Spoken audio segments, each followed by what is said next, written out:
explicação dos versos 35 ao 41. A tempestade no mar da Galileia, miraculosamente acalmada.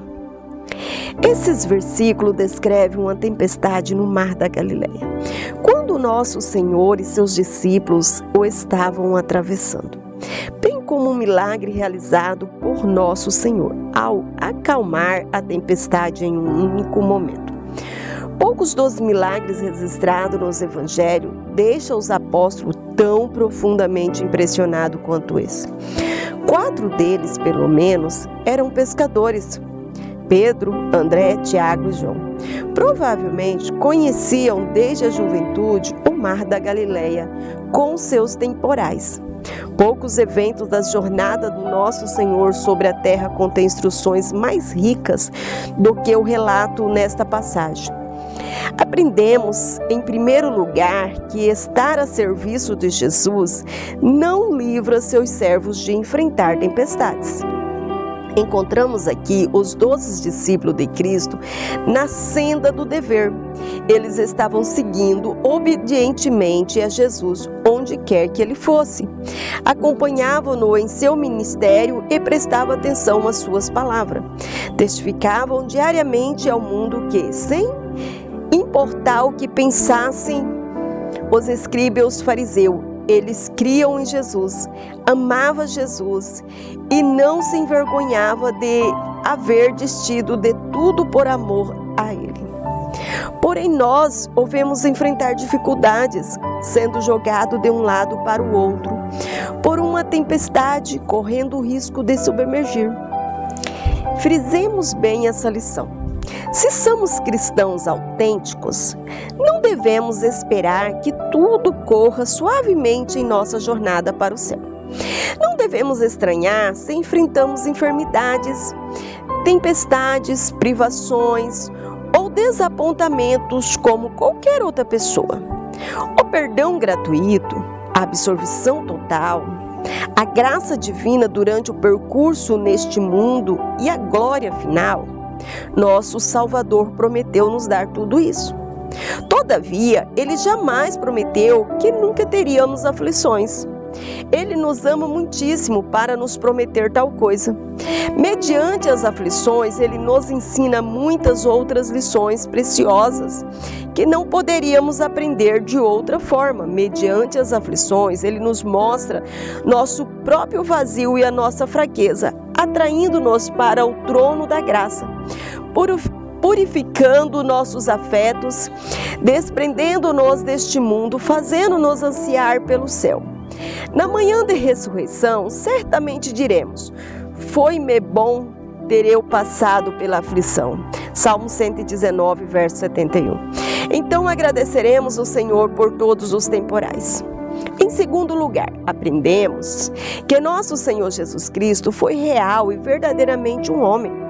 Nesses versículos, somos informados de que quando a tempestade teve início e as ondas batiam contra a embarcação, Jesus estava dormindo na polpa do barco. Jesus tinha um corpo humano exatamente igual ao nosso, um corpo que sentia fome, sede e dor, que se cansava e precisava de repouso.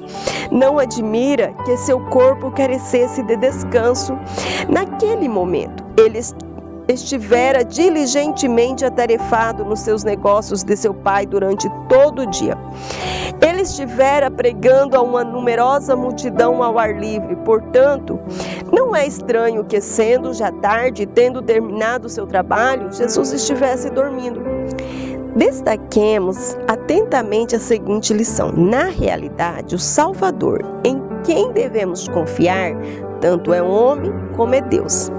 Ele conhece as provações humanas, pois as experimentou pessoalmente. Ele conhece as debilidades físicas dos homens, pois ele mesmo as sentiu. Jesus é perfeitamente capaz de compreender nossas necessidades, sempre que clamarmos pedindo-lhe ajuda. Neste mundo tão cheio de carência, ele é precisamente o Salvador, que homens e mulheres, com corpos cansados, cabeças doloridas, em um mundo cansativo, necessita para o seu conforto a cada manhã e a cada noite. Por que não temos um sumo sacerdote que não possa compadecer das nossas fraquezas? Antes foi ele tentado em todas as coisas, a nossa semelhança, mas sem pecado. Hebreus 4:15. Em terceiro lugar, aprendemos que nosso Senhor Jesus Cristo, sendo Deus, tem poder ilimitado. Nesses versículos, vemos Jesus fazer algo claramente impossível. Ele deu ordem ao vento, a qual obedeceu a ele. Deu ordem ao mar, ao qual se submeteu ao seu comando. Jesus, com poucas palavras, transformou em calmaria uma furiosa tempestade. Acalma-te, emudece. Essas foram as palavras proferidas por aquele que, no princípio, criou todas as coisas. Os elementos reconhecem a voz de seu Senhor e, como servos obedientes, aquietaram-se prontamente. Guardemos também essa lição em nossas mentes. Para o nosso Senhor Jesus Cristo, nada é impossível. Nenhum sentimento tempestuoso é tão forte que Jesus não possa domar. Nenhum temperamento é tão rude e violento que o Senhor Jesus não seja capaz de transformar. Nenhuma consciência humana é tão inquieta que ele não lhe dirija a palavra, não possa acalmar. Ninguém precisa desesperar jamais, basta desistir de seu orgulho, vindo a Cristo como um humilde pecador. Cristo pode operar milagres no coração dessa pessoa. Ninguém precisa desesperar-se, temendo não chegar ao fim da jornada, uma vez que te entrega sua alma aos cuidados de Cristo. Ele haverá de conduzi-la a salvo em meio a qualquer perigo. Haverá de torná-lo um vencedor diante de qualquer adversário. O que pensar se nossos parentes se voltassem contra nós? Se nossos vizinhos se puserem a rir e zombar? Se nossa situação não nos for favorável? Ou se nossas tentações forem grandes? Tudo isso nada será se Cristo estiver ao nosso lado e se nós estivermos com Ele no mesmo barco. Maior é aquele que é por nós do que todos os que são contra nós. Finalmente, nessa passagem aprendemos que nosso Senhor Jesus Cristo é incrivelmente paciente e misericordioso ao lidar com o seu próprio povo. Nessa ocasião, vemos que os discípulos de Jesus demonstraram grande debilidade em sua fé, dando lugar a temores absurdos, esquecendo-se dos milagres efetuados por seu mestre e dos cuidados de Cristo por eles em dias passados. Em nada pensavam, senão no perigo pelo qual estava passando. Assim despertaram apressadamente nosso Senhor, clamando: Mestre, não te importa que perecemos? Podemos observar nosso Senhor tratando com eles da maneira mais terna e gentil. Jesus não os repreendeu severamente, não ameaçou rejeitá-los diante da incredulidade deles. Tão somente dirigiu-lhe uma pergunta comovente: Por que estás assim tímidos?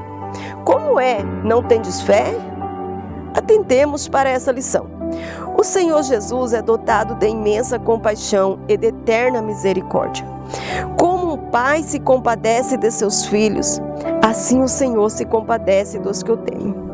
Jesus não trata os crentes em consonância com os pecados deles, nem lhe recompensa de acordo com as suas iniquidades. Jesus vê as fraquezas deles. Ele está ciente de suas deficiências. Ele conhece todos os defeitos da fé, da esperança, do amor, da coragem deles. E apesar de tudo, jamais os rejeitará. Ele os sustenta continuamente. Ele os ama para sempre. Quando cai, ele os ergue. Ele os restaura de seus erros, sua paciência. A semelhança de seu amor excede todo o entendimento. Quando Jesus percebe um coração sincero, sua glória cobre muitas falhas. Deixemos esses versículos com a consoladora lembrança de que Jesus nunca muda. Seu coração ainda é o mesmo que ele tinha quando atravessou o mar da Galileia e acalmou a tempestade. Exaltado nos céus, à mão direita de Deus Pai, Jesus continua simpatizando conosco e continua a ser o Todo-Poderoso. Continua mostrando ser paciente e misericordioso para com seu povo. Mostremo-nos também mais caridoso e paciente em relação aos nossos irmãos na fé. Eles talvez errem em muitas coisas, mas se Jesus os recebeu e pode lidar com eles, certamente nós devemos fazer o mesmo. Tenhamos a mais radiosa esperança quanto a nós mesmos. Talvez sejamos extremamente frágeis e inevitáveis, mas se pudermos realmente dizer que temos vindo a Jesus Cristo e temos crido nele, então poderemos encontrar conforto. A pergunta que demanda a resposta de nossa consciência não é: somos como os anjos? Somos tão perfeitos quanto seremos no céu? A pergunta é: fomos realmente sinceros quando nos aproximamos de Jesus Cristo? Já nos arrependemos e cremos verdadeiramente.